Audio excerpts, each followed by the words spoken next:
Hello,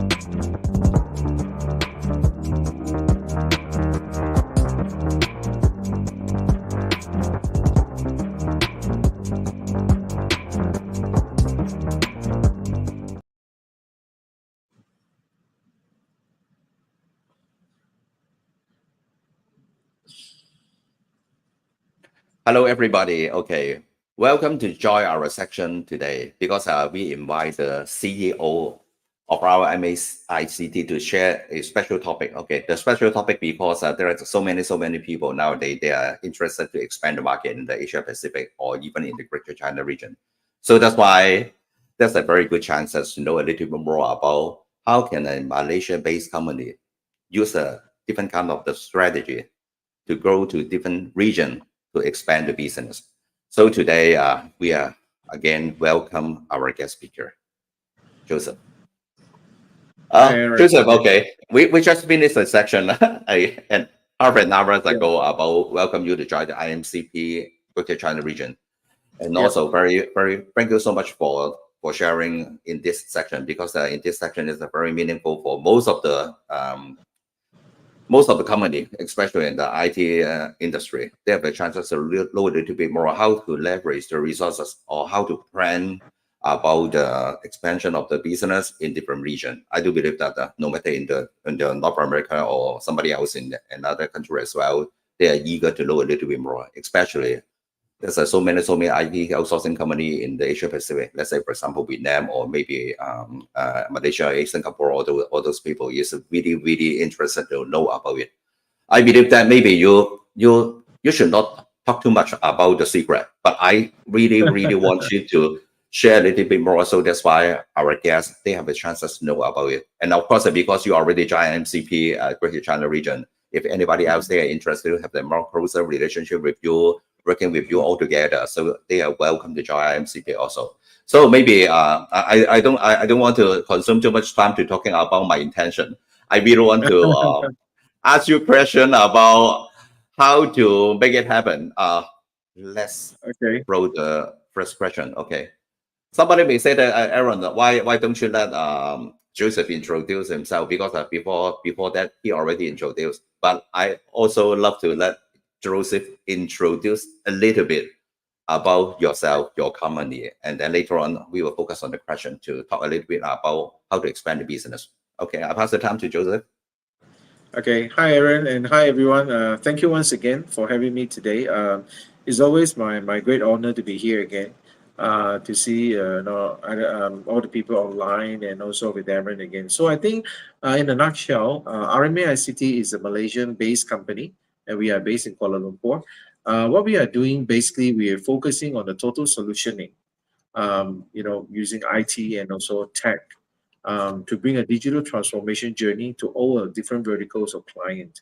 And we have venturing to government sectors, banking, insurance, manufacturing, even agriculture, aquaculture segment. We also have penetrated as well, which we are hoping with our humble solutions that we have worked on and our different deployment methodologies, we can bring some different benefits to the client by going through a journey that really see the cost efficiency, a journey that actually brings them a new perspective of how technology and IT can bring each of the verticals to break through their current issue, to sail through their problems and go to another greater heights together with our humble company.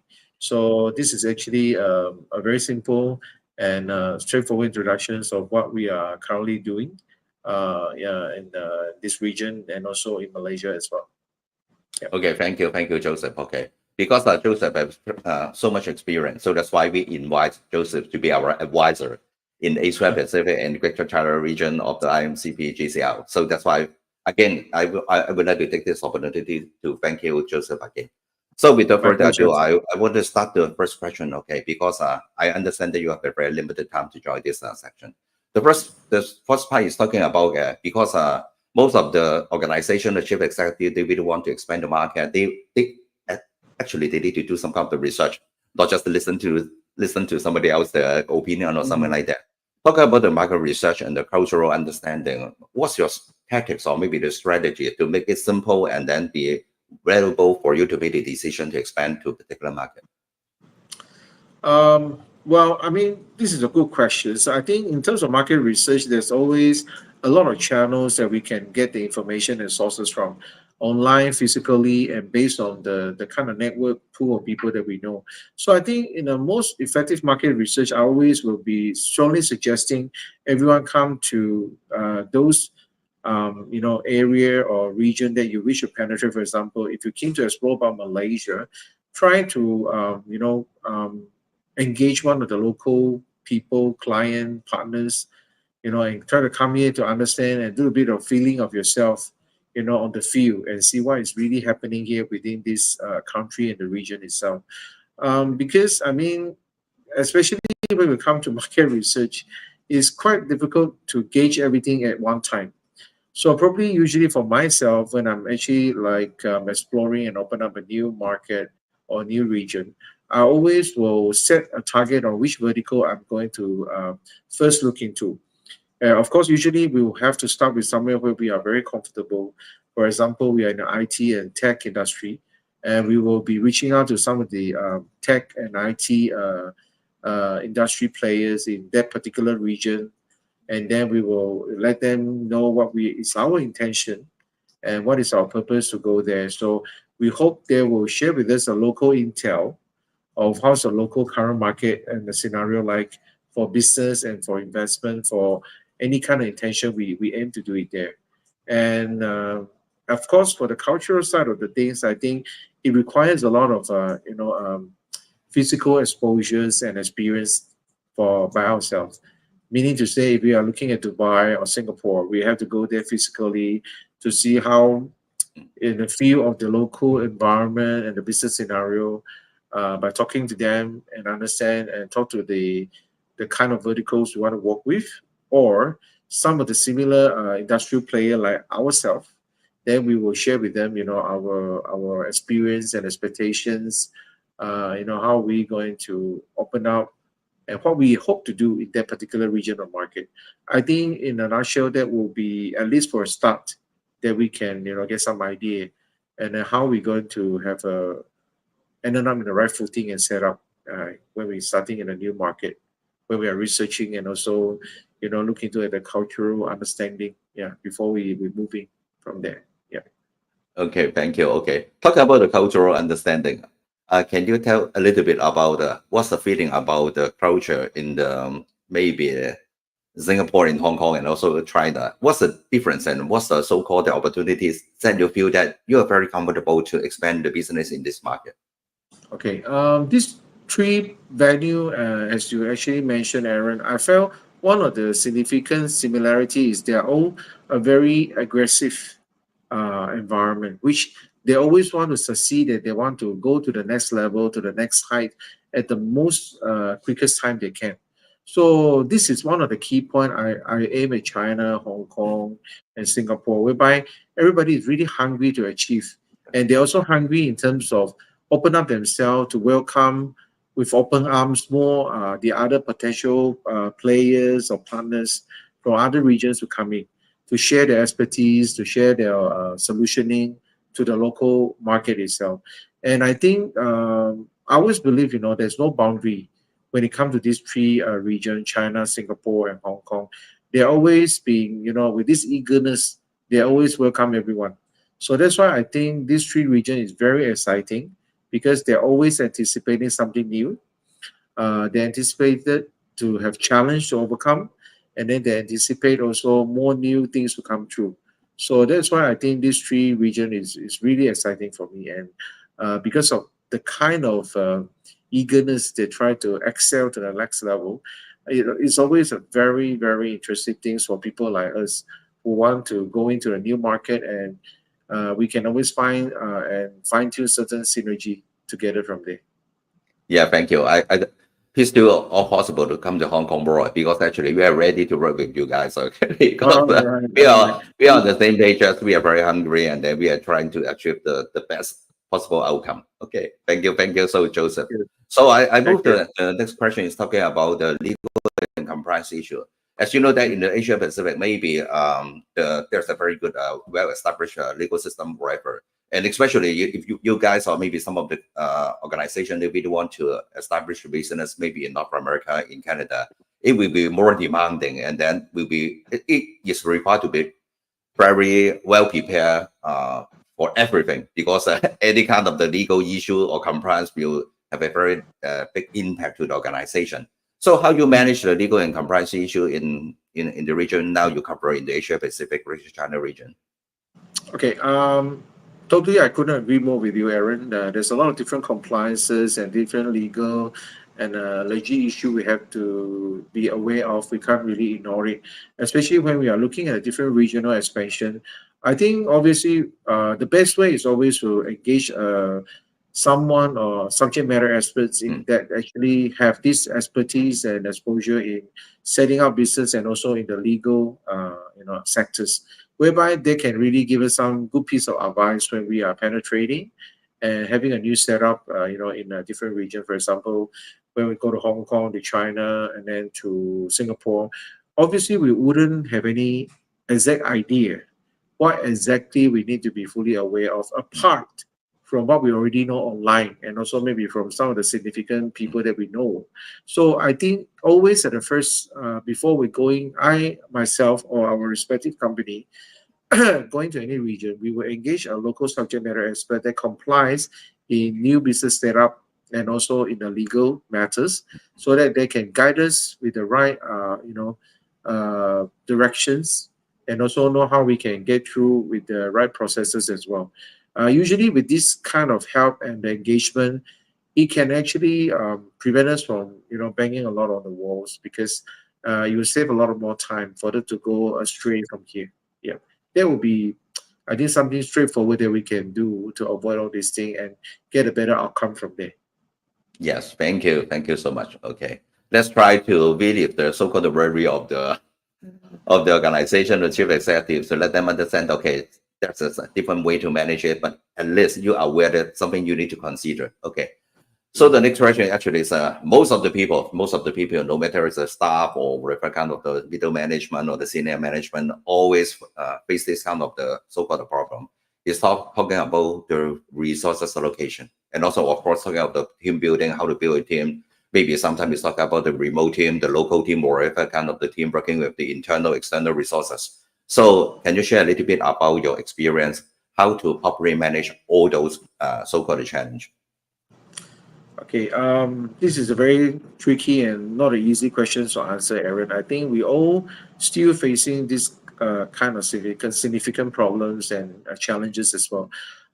In terms of identification and allocation of resources, is always ongoing issue. Sometimes we may be facing, we will still ongoing facing. Sorry, and it's never easy, because usually when we have a new expansion to a new region and area, we always think we look for local, people to be running the show, which is correct. And but the thing is, I think significantly, I will also be very concerned. Would these people that I'm actually been hiring know exactly what our organization want, and when we have a setup there? For example, what is our cultural like? What are the things we are cultivating as operational SOP, and how do we want to build the organization and in this region as well? Because as we know, the cultural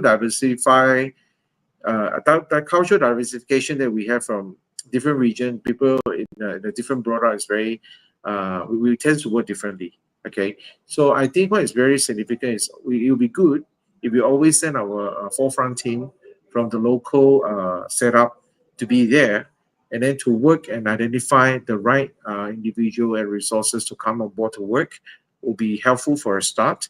And they may be the right person to manage the whole team and operational things there, with the aims to understand how local cultural and how local operational works.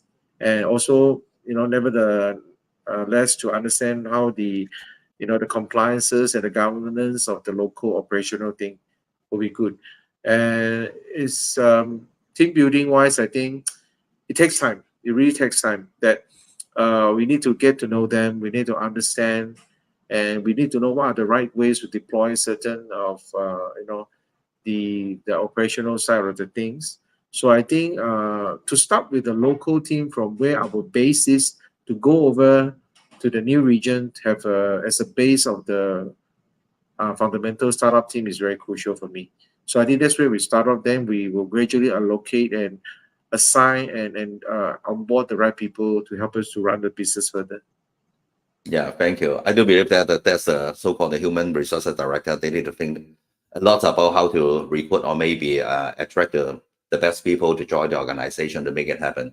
Yes, Because correct. sometimes, yes, because sometimes some maybe the executive said that okay, everybody is the same. I don't agree with them. Not everybody be the same.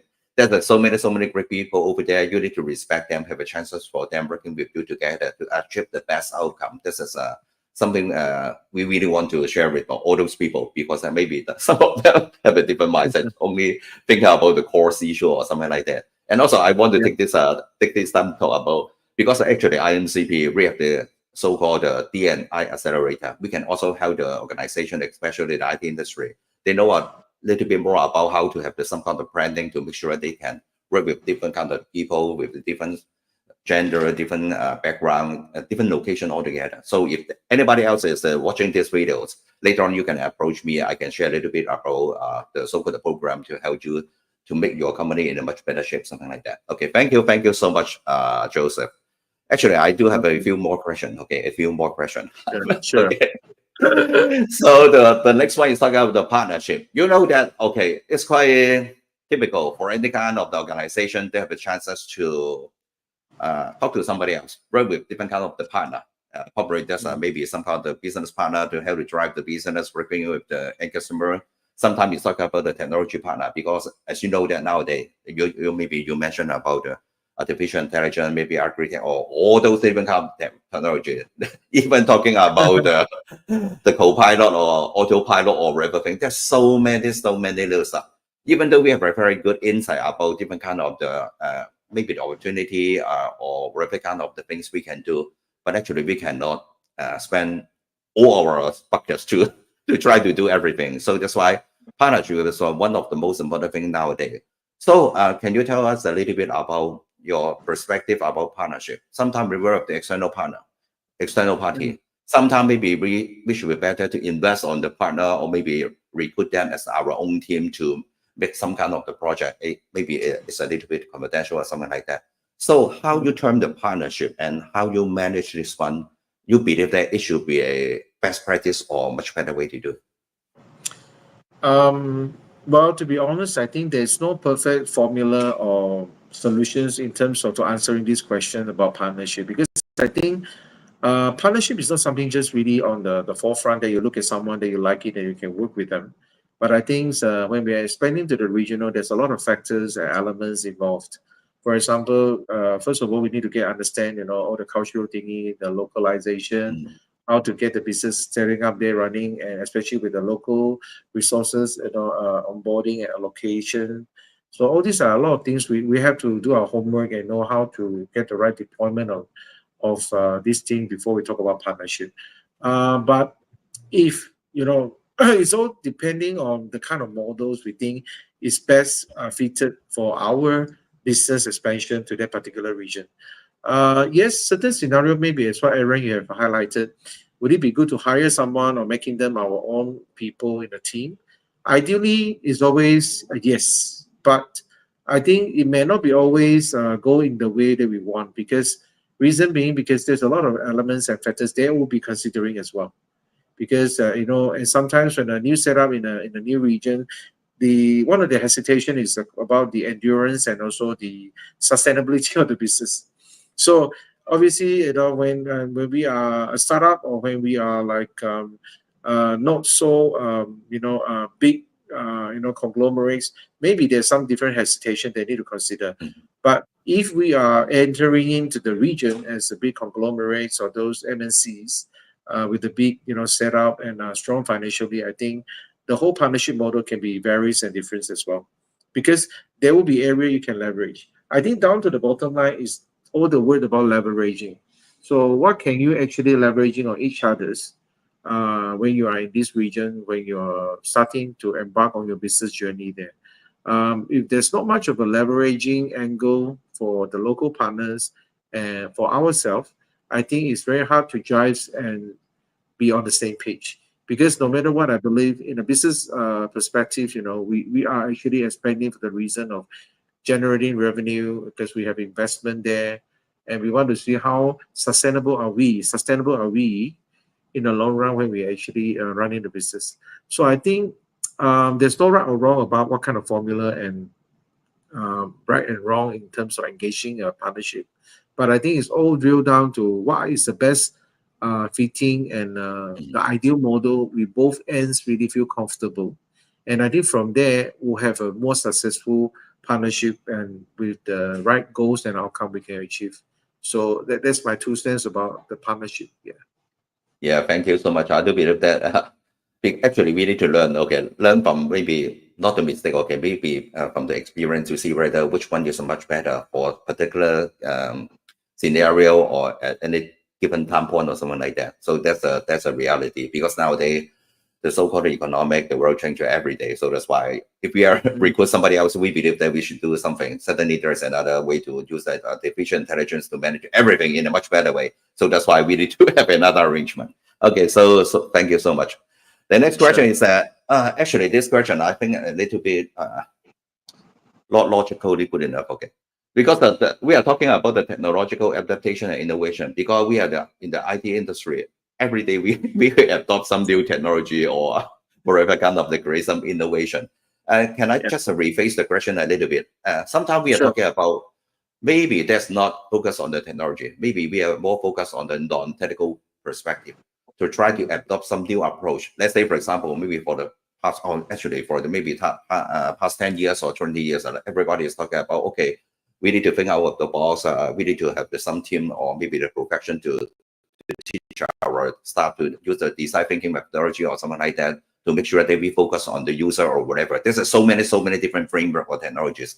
So this kind of the so-called technological or non-technical aspect, is there anything you maybe embrace in your organization? So that's why you feel that it would be much better to use this mix and match to drive the staff to think about it, to manage some of the project, use a much better way, more effective way to solve the problem for the customer or whatever. Can you give me some idea about this one? Sorry, because I do believe that I rephrased the question. Maybe you can tell us a little bit more and more important for the audience. Yeah, I think this is quite a tough question, and it's not really to answer that. But I think maybe I'll just share a little bit of from my perspective.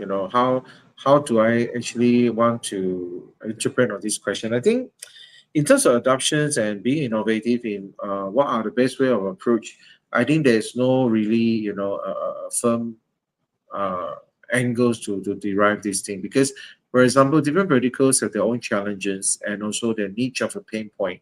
So I think in terms of what would be the right approach and also the methodologies to be shared among to the target audience or the people that we wish to embark with the journey on transformation is really very different.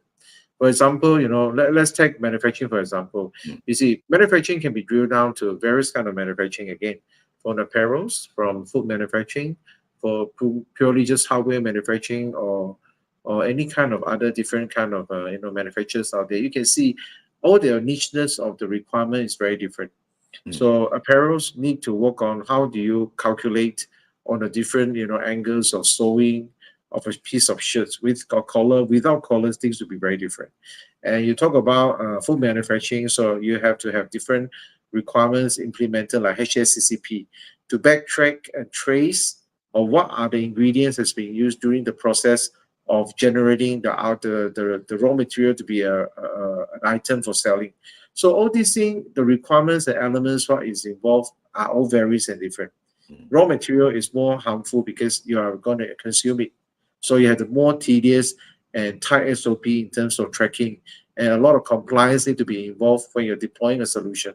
But when you talk about apparels, you just need to put it on. So as long as it fit your size, so I'm wearing triple XL, I can't put on an L because it'd be like bursting like Incredible Hot. So I have to be really realistically looking at each of the verticals have their own nicheness and pain point. So I think to talk about the right approach, I will put it for my own ways. I always keep it simple. Like I always come from an angle to know what are the pain points. And from the pain points, I will then derive to understand what would they really want to ultimately achieve at the end of the day. Because I always tell them, whatever solutioning and the platform that have been implemented within the organization is definitely working. But as time goes by, various things changes. For example, the growth of the business become bigger. Your business used to be not scalable, but now you need scalability in the picture. And you need to implement more technologies embedded within to reduce certain human involvement and automated process to keep your pace and also your competitiveness, in place when you go to the market. So all these factors I always will try to understand from the client perspective.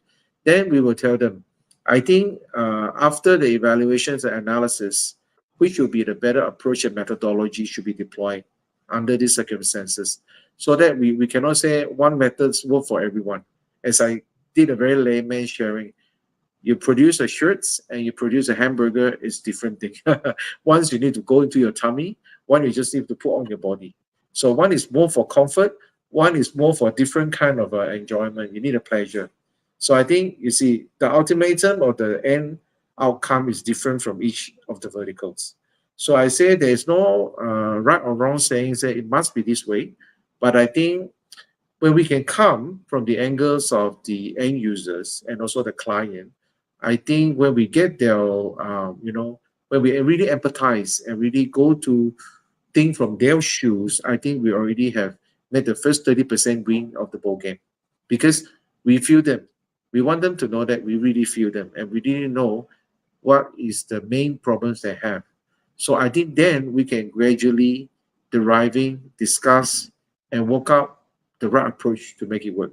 Because technology is something that we can always, choose to what to do and what not to do. But problems we can't choose. we have to know how to deal with it.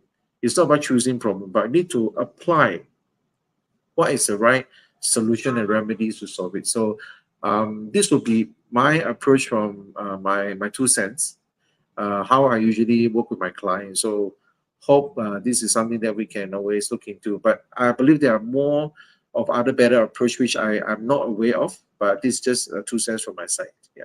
Yeah, thank you. I do believe that if the audience just watch your sharing, they will try their best to approach you, because sometimes the customer, maybe they are focused on the technology. They believe that, okay, this is somehow the technology everybody is talking about, so that's why they are looking for the service partner to do it. But in reality, the most important part is talking about what's the actual problem.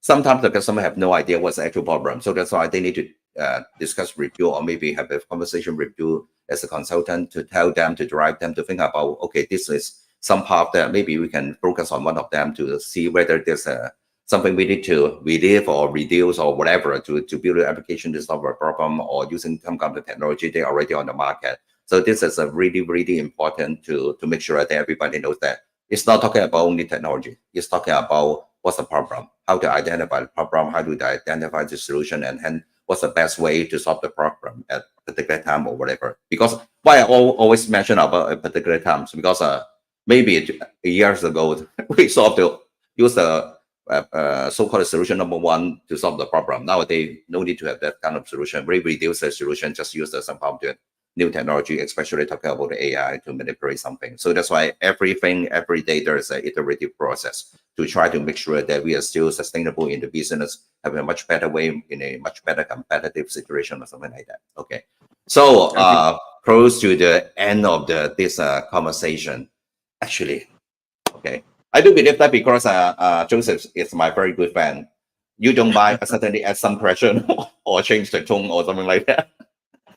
Why there's a blue ocean or red ocean? Okay, this is the actual situation, because for the past two months, a lot of the IT service partners are very active to approach me to talk about they really want to do a little bit more in the Hong Kong. So they asked me, Hong Kong is a very good market or whatever kind of a situation. Okay, so I need to think about what's the best way to respond to them. Okay. If I told you that Hong Kong is in a very healthy growth or something like that, it seems that maybe they will set the wrong expectation. But if I say that Hong Kong is nowadays the current actual situation just like this one, I give you all those information to let the so-called executive to think about, is it the blue ocean or the red ocean or something like that? Because everybody, they have different kind of interpretation.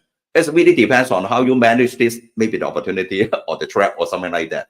So this is something I share with them maybe for dozens of the so-called the IT service partner already. But they are still interested to go to Hong Kong because they believe that if nobody want to do it, maybe that's the best way for me to position ourselves to try to grab the market share or something like that, even though the market share may be a little bit smaller than before. So do you have any idea about how to interpret the so-called economical perspective or whatever kind of the market strategy, talking about the blue ocean or the red ocean in the territory you are expanding? Let's say, for example, to the best of my memory, you mentioned so many different regions. Malaysia, of course, this is a hometown, or maybe the Singapore, maybe the Vietnam, maybe the Dubai, or maybe even the Japan, maybe in the Greater Bay Area or something like that in China. So can you share a little bit about what's your perspective to try to identify this kind of the so-called the red ocean or the blue ocean, something like that? Okay. I think since we talk about the different regional that we have expanded, I think with me maybe I have one of my team member from which is currently based and a person in charge in Hanoi, Vietnam. Maybe later after my sharing that maybe if there's ample time, maybe we can bring into the picture and maybe he can share a little bit of his regional involvement in a few quick minutes then later as well. So let me allow me to share a bit of my 2 cents on this so-called blue and red ocean. Well, I mean, to be very honest, I think as per current, if we look at the scenario and the economy of the current regions, talk about Singapore, Vietnam, Hong Kong, and China, I think actually it's still a very big potential out there. I would think probably my redefinition of this is whether it's greenfield or brownfield. Actually, for IT perspective wise, I think all this region we are kind of not so much in the green field, but maybe for certain services that we are looking at, maybe could be still have a potential be from in between the green and the brown area.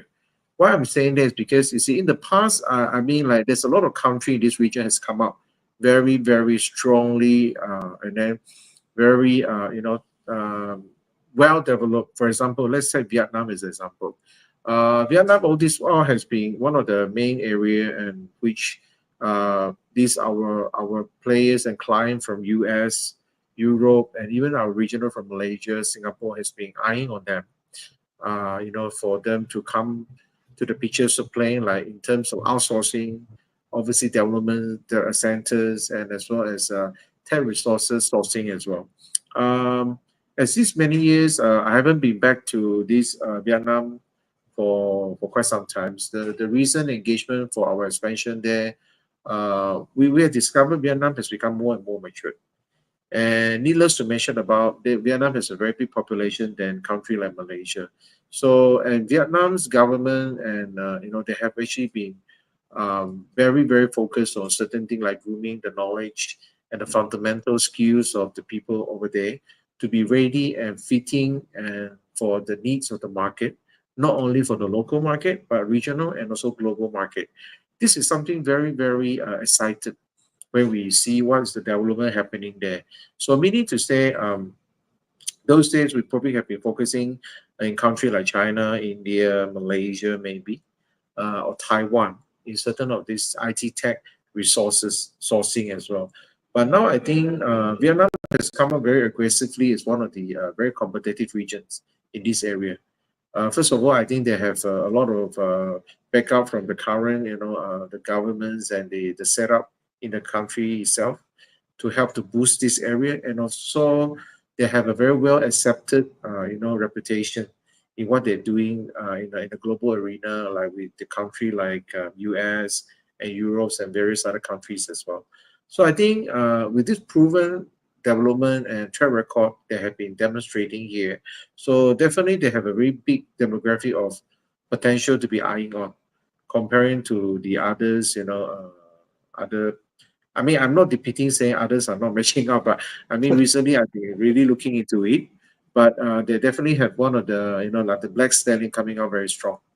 So I think one of the factors I would think is what really defines, the blue and the red ocean sometimes is how eager are we going to really outshine ourselves, and the hungers of success that we really want to achieve more and go further milestones without keep looking backward and think of the past bad experience that we have been through and the past failure in investment, the past losses we have made.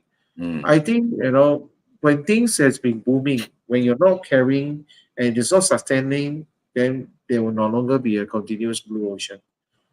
Everything will be falling back, to the ground zero level, and we have to relook into it. What can be done next, so that we can, pick up another angle, you know, to grow the business again.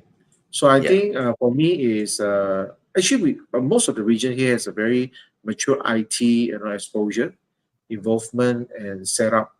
But I think what is really niche in this area and era right now is the who can really provide a more competitive range of services, the multiple level, different kind of stacks and skill set, in orders to to fight with this current aggressive growing market and fulfilling the demand.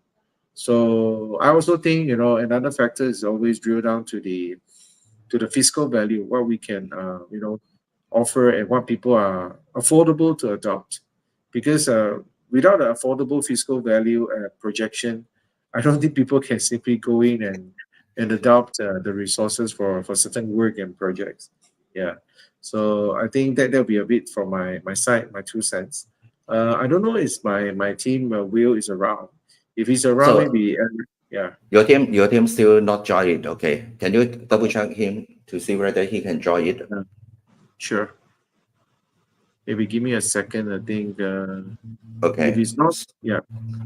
So I will share the so-called invite link to you through the WhatsApp again. So that's why maybe you can share with them to see whether they can Yep. join it to share a little bit about the Vietnam, the, Yeah. the situation. Yeah. Sure. Okay. When we are waiting for them to join, okay, maybe I want to talk a little bit more. Okay. Before Yep. that, then maybe I mentioned about that actually. As you can see that Joseph have a very good experience in running the business in Asia Pacific and also in Greater China region, especially the Greater Bay Area. So that's why he is our advisor in the APEC and GCR of the IMCP Greater China region. So that's why in the coming day, if you have anything, maybe you think about trying to do something in this region, feel free to talk to Joseph directly to make sure that you get the best advice. Okay. So I can see Will. Okay, maybe I put Will in the screen. Just wait a second to see Sure. where the okay. Maybe we Yeah. change a little bit about the layout of the screen. Hi. Yeah. Okay, still good.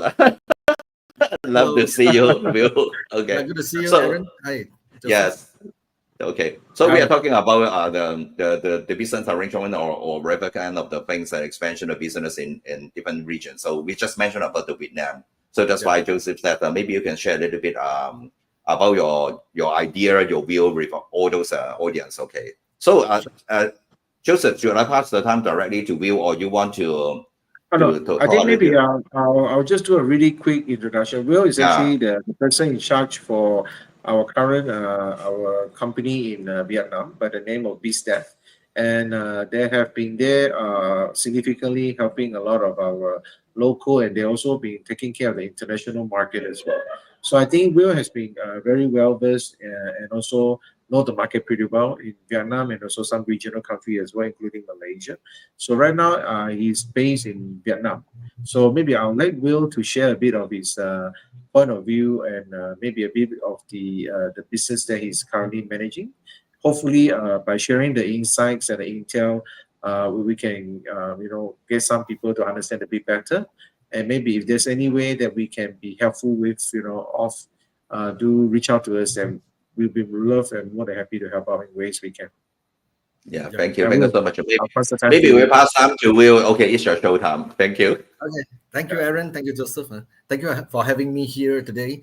Okay, let me introduce a bit about BizDev. BizDev is a company or a brand, I think, under RMAICT, which is we are doing like software development in Vietnam. and we are also like providing outsourcing services. Okay, I'm totally agree with what Joseph has sharing about the blue ocean and red ocean, right? In Vietnam, currently actually we are providing a lot of service to Europe and American country. Okay, but then there are too many companies are doing so that we are setting up another business, or we are calling a new channel, which is BD as a service. We are helping them to looking for some project from overseas to Vietnam market. Okay, there are so many Vietnam outsourcing company or software company. They are looking for some projects, so we are helping them to do so. Actually, in Vietnam, there are more than 1 million developers. Okay, so there's a very good market providing outsourcing service. Currently, we are also helping some foreign country like US and Europe are doing offshore development center in Vietnam. Okay, I think this is kind of service which is just now Aaron had mentioned. Vietnam, they are good in experience to on different domain, like health tech, medical tech. I mean, okay, like marketing tech, property tech, agri tech. Most of the domain they are covering. So we are experienced on many different domains. So I think Vietnam will be a good place to outsource some developer to the company which is have need on it. Okay, so Okay. I really welcome everyone to come to Vietnam, especially Hanoi. So we will introduce you more related to our company. Yep. Okay, thank you, Phil. Okay, actually, I just applied the Vietnam visa, and then some of my friends are eager to go to Vietnam to visit you guys. Okay, so that's why Sure, maybe welcome. before the Christmas, we Sure, can, sure, we take some sure, chances to do it. Okay, but actually, Yeah. I want to ask one more question, only one more question only. Okay, because as you know that there is a different way to do the IT outsourcing. Maybe talking about use the OTC model, or maybe there's a lot of the service provider. They are looking for some kind of short-term project. Okay, not the long-term run, have the multi-years contract, something like that. Short-term project. So do you have any idea or maybe suggestion for them? Because as you know that the short-term project, maybe the customer, the expectation or whatever is a little bit different. Maybe sometime if there's no clear idea about what's going on, if they're building a product, it should be much more easier because the product has a roadmap, all those things, easy to do this step by step. But for the so-called short-term project may not be very easy to manipulate. It's a lot of the so-called communication or whatever kind of the barrier. Can you share a little bit about your idea for the IT service company, no matter from Vietnam or whatever country? Okay, how can they handle the customer, to drive the customer to the right track to make sure that the project will be successful? Actually, we will consult to the client, even short term or long term, because normally customer will come out with a very simple or very primary idea, but then we will consult it.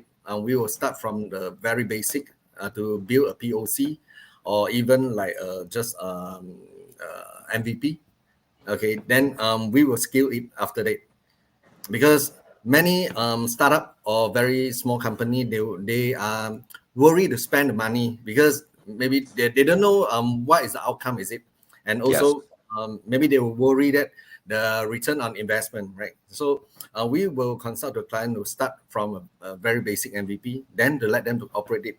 Once they got the income on it, then we will scale it up. So this will be the idea for the small project or maybe even the short-term one.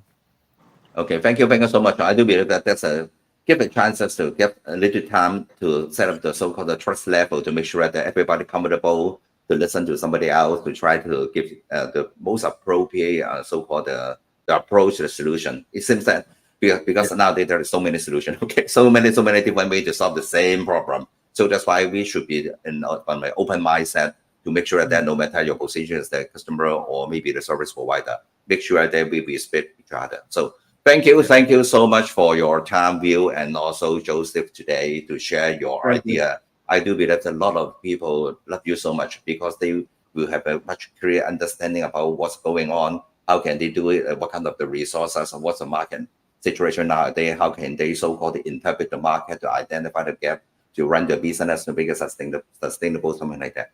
So thank you so much. And then later on, we will arrange another section, maybe specifically in Malaysia and maybe in Vietnam or wherever, maybe in, we will sit side by side physically to arrange the section to invite more people to interact with us. Okay. So thank you so much. Okay. Have a nice day. Thank you. Okay. Thank you, Aaron. Bye-bye. Thank you, Will.